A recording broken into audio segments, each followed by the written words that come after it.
Hello, thank you for joining us. This is Platform.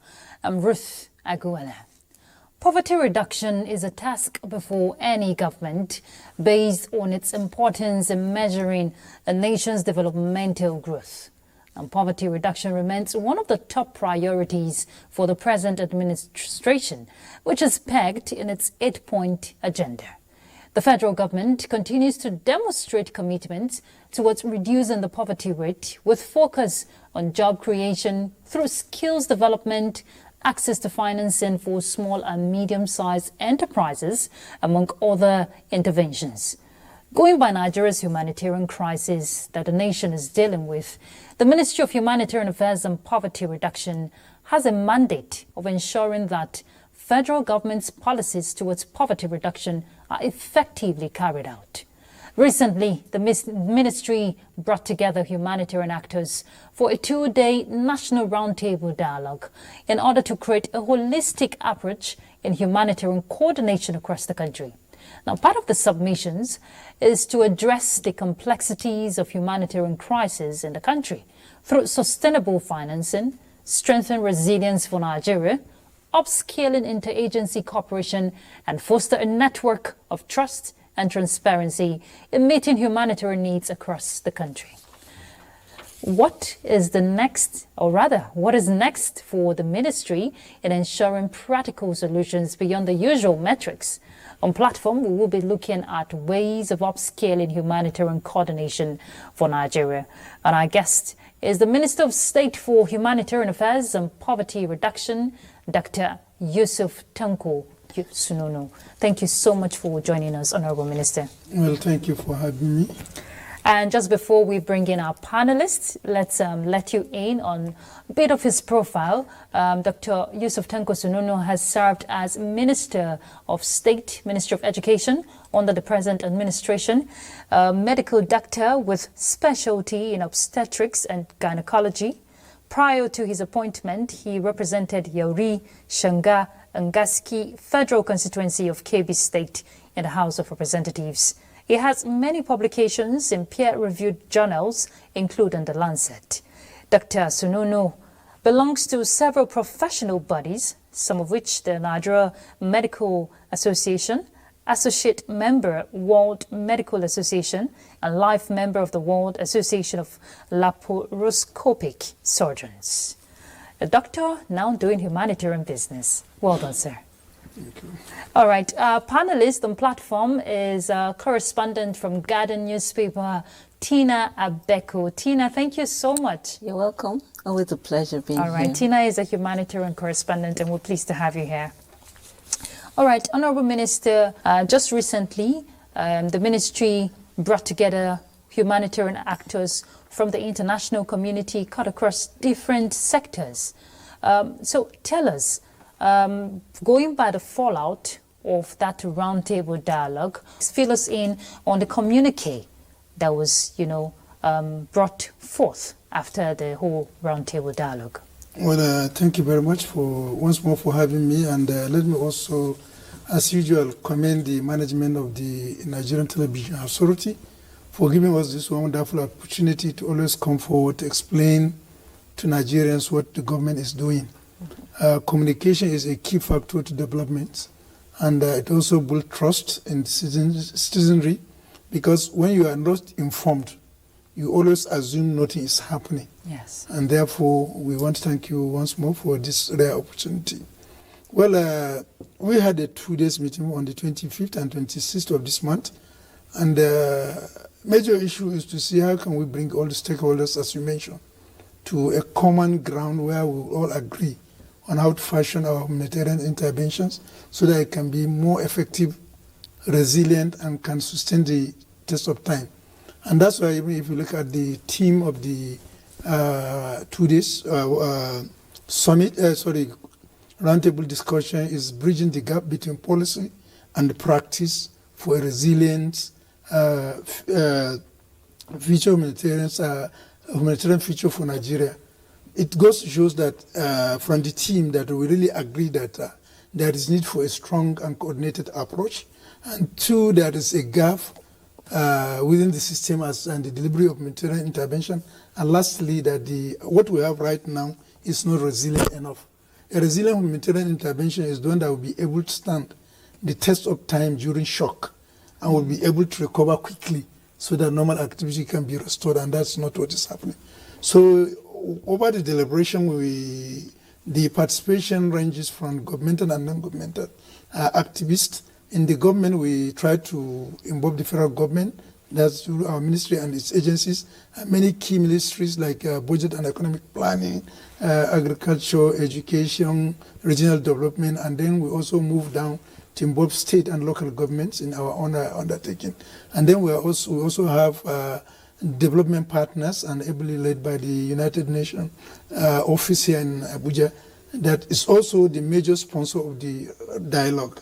And one aspect of it that must be clear-cut, before we came in, the ministry has suffered a lot of image problems. Yes. And then from so far the interaction we have been having with the development partners and most especially United Nations, they have regained, we have succeeded in regaining their confidence that they can now make their resources available for us so that we can utilize their platform to further advance the humanitarian intervention. Now, what are the key outcomes in our communique?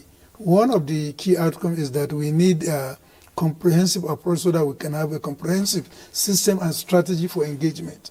You see, that is very, very important rather than leaving it just anyhow, anybody's approach. We also realize that there is also a gap in partnership, and therefore there is scope for us to have a coordinated approach, collaboration, and very strong partnership between all tiers of government and development partners. Let's take, for example, if you look at the humanitarian issues, there are issues that require holistic approach. Yes. And sometimes it's not only a mandate of one ministry. Yeah. It's a collaboration. So you have in finance, when you go there, funding is an issue, so they can have a role to play. If you go to budget, there is need for data planning and many other aspects. If you go to education, for instance, you cannot fight poverty, eradicate this thing, and without you addressing the issue of education of out-of-school children, because these are the group. And when you go to agriculture too, you need to address issues that are of concern. So we want to have that coordination, a strong coordinating mechanism that will give us this. And then the other issue that we also realize as a gap in the whole system is lack of actual data that we are going to use in terms of our coordination, planning, monitoring, and tracking of what we are doing. So that it is resolved at that time that we should have a credible data that is credible. Not only data, but data that can be repeated and can be traced, so that whatever we said we have done, we have an evidence that we can back it and we can track it and it can be done.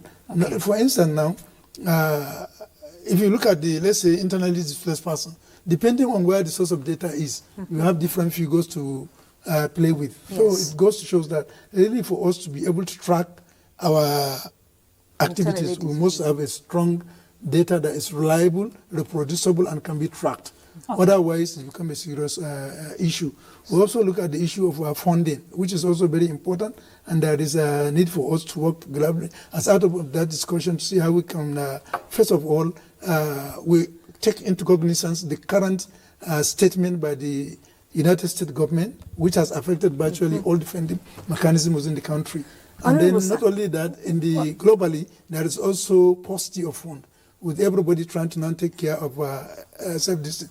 And then in our engagement with the United Nations is also changing its focus from this year, 2025, rather than giving you fish. They are now trying to see how we can collaborate together, teach us on how to catch the fish our own. So what is in whole issue, we have to see how can we manage our lean resources effectively for a proper intervention that will reflect and improve the life of a average Nigerian who is currently this. And then we also major issue that we also recognize that what are the major issues of the humanitarian crisis, or that is bringing humanitarian crisis. And one major issue is the issue of the climate change and insurgency. Exactly. Climate change has been one of the major issues. If you look at it now, look at our river banks. Once there is rain now, the capacity of our rivers, most especially River Benue and River Niger, has remarkably reduced. So we are now trying to see how we can develop a proactive approach. Okay, so let me come in here. I know that you've reeled out a lot that came out. It's a comprehensive document, I want to believe. But let's begin to dissect them one after the other. Tina, yes, I'm sure you were itching. I was very, yes. Honorable, you mentioned the issue of funding. We know without funding, we're crippled to do anything when it comes to humanitarian intervention.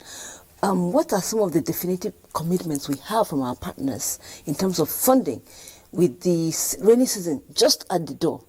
Yes, we have a lot of commitment from the partners. Let me, first of all, the commitment of the government itself, the political will of Mr. President to ensure that humanitarian intervention has to be effective. Yes. For certain reason, actually, President made it clear. You see, I'm a medical doctor. When you have a fracture and you want to set that fracture, definitely you must inflict pains. And you need a buffer or anesthesia to reduce the pain. True. And right now we are undergoing reform in Nigeria. And what is that? Because our economy has broken. Mr. President wants to reset that broken economy. And therefore it may likely have to inflict some pains. And that pains need to have a buffer. And that buffer needs to be provided by the Ministry of Humanitarian Affairs and Poverty Reduction. And so we have money appropriated and money in the service-wide board that we're going to use.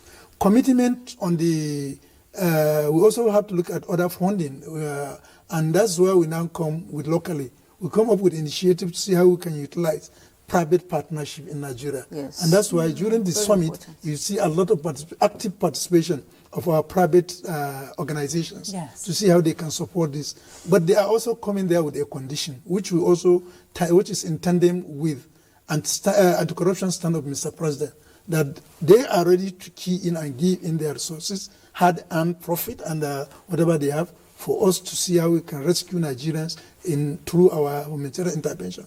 But on the account of the fact that there must be accountability and transparency. Exactly. And I think also that's what we have also, as part of our communique, we observed that there must be a strong accountability and transparency framework in our discharge of duties so that we can restore the confidence of Nigerians. And we can only do that, what we say also, still before when you have an adequate data. For instance now, if I say I've intervened in 500 people in a community, where are and the I numbers? cannot be able to now say that this is the evidence, yes, and they can be contacted through their digital or whatever identity you can, it will be suspicious. Exactly. Yes, and you know, Honorable Minister, you've just raised a salient point, because that has been the issue over time concerning the ministry. Now, you said that you've reached out to, like you said, 500 Nigerians.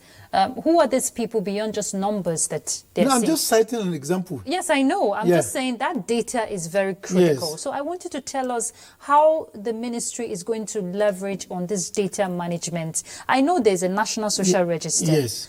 But again, how do you collate these numbers into the National Social Register? Yes, what we are going to do is, for instance, we are going to deploy technology. Okay. And I think that's also one of the major reasons that the president suspended the program, but that has also been lifted because it must be accountable and reflect DNA as aspiration of people. Now, you always say, previously, you say that some would say 20 billion has been disposed to so community. And people wonder, why are those people? How was it disbursed? Yeah. You understand? So now what is it? Okay, everything, we must, right now, as I'm talking to you now, we have enumerators, going around to verify the National Social Register we have. Oh, because at that time, we are, it's where you go in and win some people to come to bring them into a cluster. For instance, the first batch of the DC was 5 million people that were harvested from the National Social Register that have received their first tranche of humanitarian intervention of the 75,000 per household. But what happened was that after the first, all the 5 million have gotten their DC, it was realized that majority of the people that have gotten that tranche do not have verifiable data that can be ascertained that really they have received that money. So that's how it has to be stopped. when it was sieved, out of that 5 million, it's only 1.4 million that actually have their digital data and they can be verified. So for them, they have received their first, second, and third tranches. Good. And now what we are doing now is to see the enumerators that are there in the field validating how they can validate the remaining 3.6 million Nigerians or households that are going to benefit for their second and third tranches. And when that is done, the remaining out of the over 18 million we have, we now also go to second level and see how we can also get them there. See those who have digital identity, and then the remaining that do not have the digital identity will also be validated and get there. And once we completed with that, we now move over to see how we can also expand the register by bringing in new people into the register. Okay. So Honourable Minister, sir. Yeah. You mentioned here about interagency collaboration, interpartnership, which is very, very critical. Every year, Nigeria has this recurring humanitarian crisis of flooding. Yeah. The rivers getting filled. And we have this particular dam in Kenya that will always flow down to Nigeria, and then there is a flood. The Lacto Dam. Yes. How do we hope to extend this partnership even outside Nigeria to our partners like in Kenya, so that we can manage the season to reduce the level of humanitarian crisis we have in Nigeria? Yes, that's why we have, when we are doing a lot of this, and we look at the interagency, let's not start from interagency, let's say intra-ministry. Even in the Ministry of Humanitarian Affairs, between the ministry and agencies, hitherto before now, we don't have that strong collaboration. Humanitarian department will be doing something that disability department, which they share common this are not aware. And you understand, and even the commission of persons with disability are distant. So there's that synergy and collaboration. And so we started with that intra-ministry, interagency, and we now move to intra-ministry, and we have moved out to interagency. And that's why you see in that summit roundtable we had, you find that all the relevant agencies, including security formations, were all there, so that we can put it together and agree to a common document that we all own it, and we are ready to abide by its provisions in terms of execution of our activities. Now, when that's why when you see even the new ministry, the Ministry of Regional Development, they are there, and we are now going to escalate it to even involve regional coordinations. Good. And that's why you see humanitarian intervention is not only limited to one country. Exactly. Because I mentioned that it is a multifactorial in terms of a component that will bring us to that. So we must be able to reach out to our neighbors. Maybe you were there. I even made an observation at that time. If you look at it now, why do we have problems? Yes, we know that dams are going down. But the question is, consider the capacity right now of River Niger and River Benue, and compare it with 20 years back.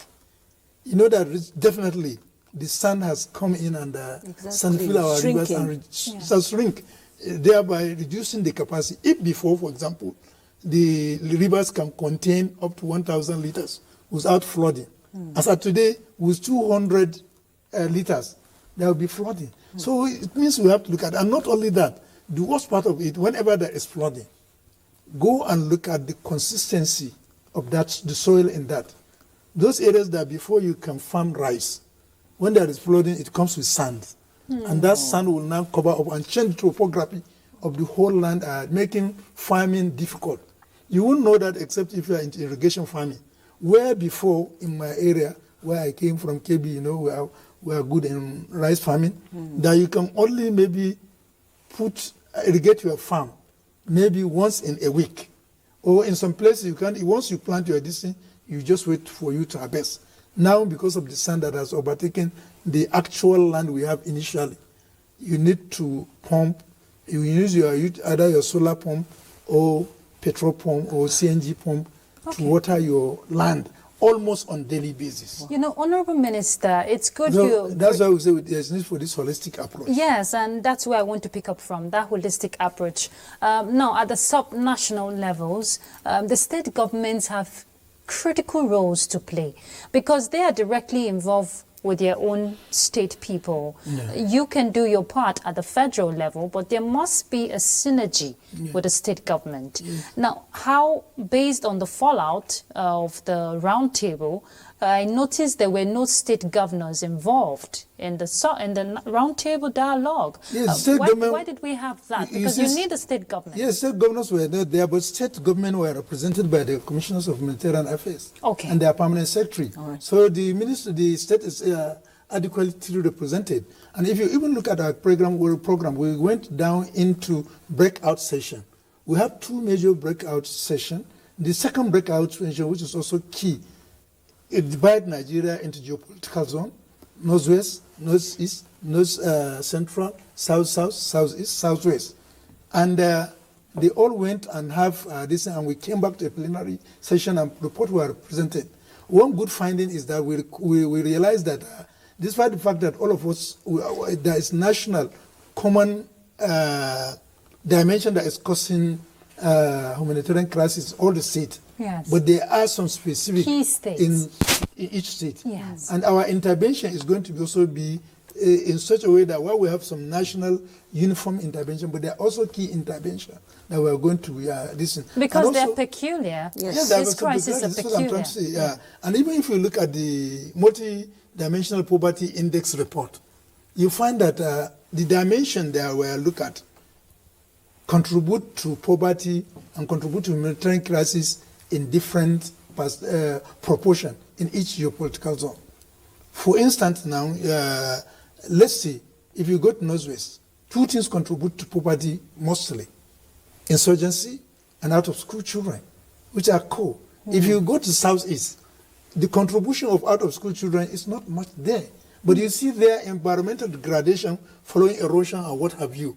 It will be a major this thing. If you go to places like Bayelsa, home situation will be more important in contributing to what you have, their poverty and humanitarian crisis. Because the poor place is almost waterlogged, you need to reclaim land for you to have a house. Yeah. So what will take you, let's say if you had to acquire 30 million in Sokoto to have an average house, if you go to Bayelsa, you may require almost more than 300 million for you to have an average house. So that means when you come to your key intervention, you must be able, while looking at the general, you must also have a key intervention that are regional specific and also state specific and even local government specific. Because even in the same local government, there will be variation from one local government to the other. True. So these are this. So all these are known to us, and we are going to work it in such a way. And then what is all these things? At the subnational level, that's why we carry them along. Yes. And then there is one major gap that we have also identified in humanitarian intervention in Nigeria, is the fact that unlike education, health, agriculture, establishment, and many other aspects of governance that have their council. You can have council on establishment, you have council on agriculture, you have council on education. Yes. That we don't have council on humanitarian affairs and poverty reduction. And this is one of the steps we are following. As soon as this thing, we present that memo to the Federal Executive Council, so that this year we'll have the inaugural Council on Humanitarian Affairs and Poverty Reduction. If we have that council, it means we can come together, develop a policy that is owned by all of us from the grassroots level up to the federal level, and then with key development partners finding their way to key in so that we can streamline our activities, which will make it more cost effective, and then we will be able to track our outcomes, and we will be able to say that, look, what we are doing in Sokoto is also replicated with some specific differences that have to be taken into consideration when you come to Benue State. Okay. Honorable Sir, yes. You mentioned data, which I know is very sensitive, and which I know there could be one or two challenges when you want to geotag your intervention. Can you speak more on that? Well, you see, when we say we have digital this, you see, we are a governmental organization, and we also believe, and President Bola Ahmed Tinubu believes in collaborations. So we are not going solo. Okay. We have Ministry of Digital Economy. Yes. We have NIMSI. We have many organizations that we have all come into a round table, even before going to that table, and we have agreed. And even today, we had a meeting just when I said I saw you there. Yes. I was thinking you were the one at that meeting. What we have discussed, we are trying to see now, very soon we are making strategic effort to see how we can make a homegrown school feeding program very strategic, very, and then beautiful. outcome and, result-oriented.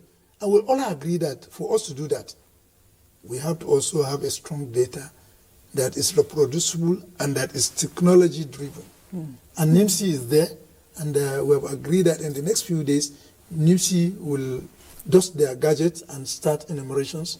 And they are also, NIMC is also the one that is also doing the enumeration for the National Social Register together with state, and they are the one composing that addition. So we are going to kill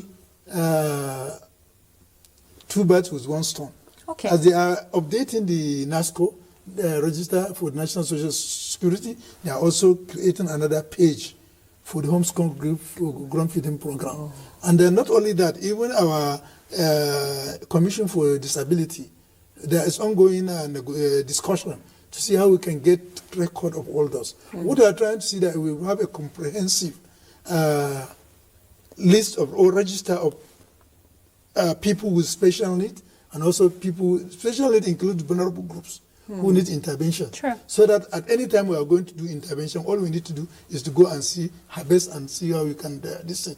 And also that will help us to avoid what? Multiplication and duplication. You know, Honorable Minister, there's been this aspect of concern breaking down your interventions to get to the right people. It's good you mentioned that the homegrown school feeding program, there is hope it's going to pick up based on what you're feeding us with. Yes. But again, that concern has been for regions like the South-South, the Southeast, you know, the Southwest, in the past, not now, before the whole program was suspended, that some of these interventions don't directly get to those people. It is lopsided. Well, what will be different? I will quite agree with you. Okay. You see, I've been on this hot seat with you several times. And I think when you asked me about homegrown school feeding program, when I was in education, I used to get blindfolded and I don't even know how to respond. You understand? But what is different now is the approach. I said we had meeting. That meeting we had today, for us to see how we can chart a new course for homegrown school feeding, was multi-ministerial, let me use that word if I can. Because at that time, the education was represented by the Minister of State for Education, which hitherto I've never been, even, I don't know where it's really ongoing. So that as the owners of the pupils we are going to feed, they should have a stake in it. Yes. Ministry of Agriculture is there because we are also going to farmers. You understand? Because the homegrown school feeding program take into consideration three key issues: the pupils, the farmers, and the cooks. Yes. Or even dependent. You understand? It's a chain. It's a chain. Yes. You understand? So it means we have to get them. Even the Bureau of Public Procurement was there, so that we can be guided in terms of how can we fast-track procurement process to avoid delay and whatever it is, and also to ensure that we follow all the diligent and due process in terms of procurement activity, which they were represented. Minister of Finance was there, Minister of Women Affairs was there, NIMC was also there because they say we have this, but virtually all the stakeholders. So it is today that we've also integrated the National Steering Committee, of which I chair that committee through the privilege of the minister. So I'm chairing that committee. You understand? So this is to show that we are doing it different. Yes. Unlike restricting it to just merely homegrown school feeding unit program, to make it now more or less a program that can easily be tracked and this thing. And even we have also gone with an intervention that among our monitors there will be a place for civil society groups. Cool. So that I can be able to critique what we are doing. So that if we say we have feed it, they can come and say, no, you haven't done it. If we have done it, they will also come and say we have this. We want the people to speak for the government that what is expected before is what is being done now. So by bringing everybody on board. And this is not only restricted to homegrown school feeding program only, but actually all the program of the ministry we have committed to ensuring that we are accountable and we are also transparent. And this is what we have promised President Bola Ahmed Tinubu, so that the benefit and dividends of democracy that can be driven by that is achieved. Okay. When you look at that, you understand those few advantages will show that it is going to empower our people, farmers. Yes. It is also going to provide nutritional food to students, which can improve their performance, develop their malnutrition fast, and then they can be able to assimilate what is done. And most importantly, it will improve enrollment, retention, and even general outcome of Okay, Honorable our Minister, we educational have to pause with the conversation. We have to take a